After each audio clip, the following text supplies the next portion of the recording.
పాప దోషం కడిగివేయబడుతుంది. యేసు క్రీస్తు నుండి ఎవరైతే విశ్వాసం ఉంచుతారో దేవుని వాక్యం తెలియజేస్తుంది, యేసు రక్తము ప్రతి పాపం నుండి మనల్ని కడిగి పవిత్రులుగా చేస్తుంది. కనుక ఆ విధంగా ఎవరైతే పాప క్షమాపణ పొందుతున్నారో అటు వారికి నిత్య జీవం అనగా పరలోక రాజ్యము లభిస్తుంది.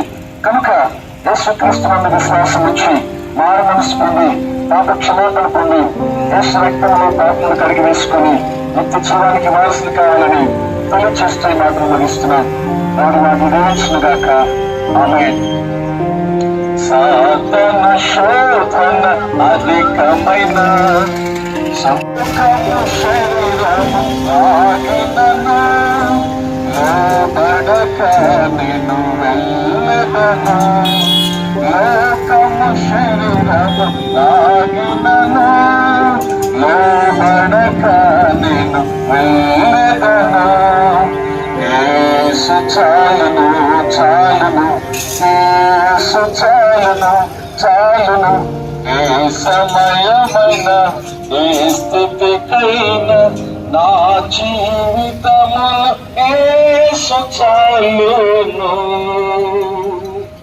పాశ్చిక బయలు పరుణ జీవం శాంతి జలము చింత నడిపించును. పాశ్చిక బయలు పరుణ జీవం శాంతి జలము చింత నడిపించును. అనిసము ప్రాణము తృప్తిపరచు మరణలో నన్ను కాపాడును.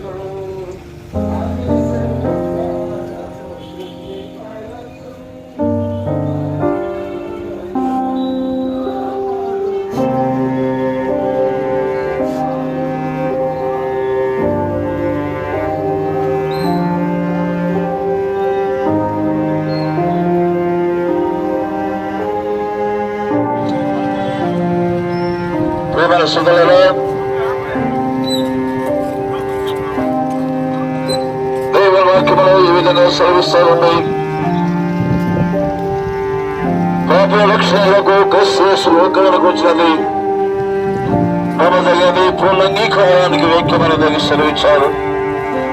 మానవ లోకానికి ఆ పరమాన్ని భూలోకానికి వచ్చినటువంటి యేసు ప్రభువు వారు మానవుల రక్షణ కలిగించడానికి ఆయన సమస్తాన్ని అర్పించి కలవసలో తన రక్తాన్ని కార్చి మానవుల కోసం రక్షణ కలిగించడానికి ఆయన సమస్తను కూడా అర్పించుకున్నాడు. ఆ విధంలో యొక్క సమయంలో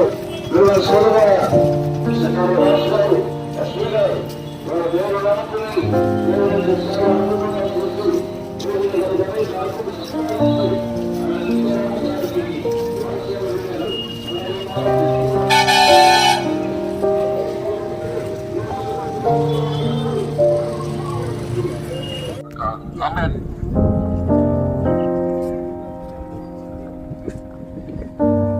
యేసే మార్గము యేసే సత్యము యేసే జీవముగా నిజముగా యేసే జీవముగా పరమేశ్వరము రమణ పురమిదిగా నిజముగా పురమిదిగా